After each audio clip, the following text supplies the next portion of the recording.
नमस्कार मंडळी, मी प्रिया पुन्हा एकदा तुमचं स्वागत आहे आपल्या आणखी एका नवीन व्हिडिओमध्ये। आज पण मी तुम्हाला एकदम चांगली एकदम फायदेशीर अशी ट्रिक घेऊन आलेली आहे, जी की एकदम स्वस्तात मस्त स्वस्तात तर नाही म्हणता येणार, एकदम फुकटमध्येच आपण हे जुनट झालेले एकदम तेलकट चिगट झालेले असे जे काही ठेवणीतले आपले डब्बे असतील ते आपल्याला साफ करायला आपण खूप महागाचे लिक्विड आणतो, तर ते न करता ही एक जिन्नस आहे जी की आपण घरात फेकूनच देतो। अशा पद्धतीने जे आंघोळीचे साबण असतात ते बारीक चिपळ्या झाल्याच्या नंतर आपल्याला ते आंघोळीला उपयोगी पडत नाही, त्यामुळे आपण काय करतो ते फेकून देतो। तर मग हा व्हिडिओ पाहिल्याच्या नंतर तुम्ही अजिबात ह्या साबणाच्या चिपळ्या फेकणार नाही। तर अशा पद्धतीने जो काही खराब झालेला डब्बा तुम्हाला घासायचा आहे त्याला सुरुवातीला पाण्याने ओलं करून घ्यायचं। त्यानंतर ही भांड्याची घासणी आहे आणि घासणी घेताना मऊ घासणी घ्यायची, म्हणजे डब्याला अशा खरखर चिरा पडत नाही। तर त्याच्यावरती आपल्याला ही साबणाची बारीक चिपळी किंवा बारीक तुकडा अशा पद्धतीने लावून घ्यायचा आहे आणि ओला केलेला डब्बा आपल्याला कमीत कमी पाण्याचा वापर करून अशा पद्धतीने घासून घ्यायचा आहे।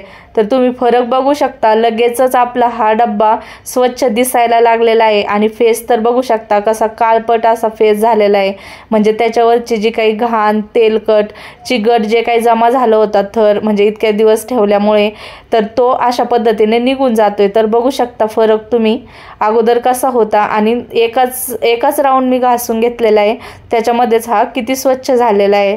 तर आपल्याला थोडं थोडं पाणी टाकून हा पूर्ण डब्बा आतून बाहेरून झाकण संपूर्ण बाजूने असा स्वच्छ घासून घ्यायचा आहे। तर अशा पद्धतीने आपल्याला डब्बा हा घासून घ्यायचा आहे। तर लक्षात ठेवा, घासणी घेताना ही मऊ अशी घासणी घ्या, जास्त जुनी झालेली किंवा अशी कडक जे तारा होतात ना जास्त भांडे घासून घासणीच्या, त्या पद्धतीची घासणी घेतली ना तर डब्यावरती असे चिरा पडल्यासारखे होतात आणि ते चांगलं दिसत नाही। त्यामुळे असे जर्मनचे डब्बे घासताना ना घासणी नवीनच शक्यतो वापरत चला। तर अशा पद्धतीने मी डब्बा झाकण संपूर्ण हे स्वच्छ असं घासून घेतलेलं आहे दोनदा।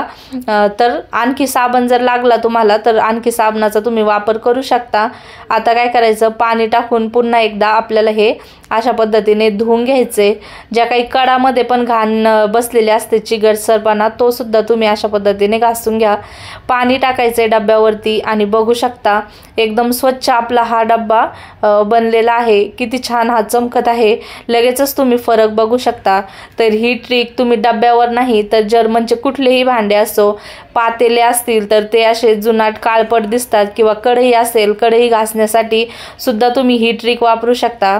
आता बऱ्याचदा काय होतं, आंघोळीच्या साबणाला हा वास असतो, त्यामुळे डब्याला नंतर वास येऊ नये म्हणून आपण या ठिकाणी काय केलेलं आहे की जो भांड्याचा साबण आहे किंवा डिशवॉशर जर तुम्हाला घ्यायचं आहे त्याने तर आणखीनच छान चमक येईल। तर त्याने आपला डब्बा हा घासायचा, पुन्हा एकदा धुवून घ्यायचा। बघू शकता किती आपला हा डब्बा चमकत आहे। तर थोडंसं जे काळपट दिसते तो हा आहेराचा डब्बा आहे, म्हणजे हलकं जर्मन आहे, त्याच्यामुळे तो काळापणा आहे, म्हणजे तो घाण नाही आहे, तर ते डब्याचंच काळ आहे। तर अशा पद्धतीने हा डब्बा सुकायला ठेवा, त्यानंतर पुसून घ्या, म्हणजे पाण्याचे डाग पडणार नाही। अशा पद्धतीने ही ट्रिक नक्की वापरून पहा आणि तुम्हाला माझी आजची ही ट्रिक कशी वाटली मला कमेंट करून नक्कीच कळवा। आणि तुम्हाला हा व्हिडिओ थोडा जरी आवडला असेल तर लाईक शेअर आणि आपल्या चॅनलला नक्की सबस्क्राईब करा।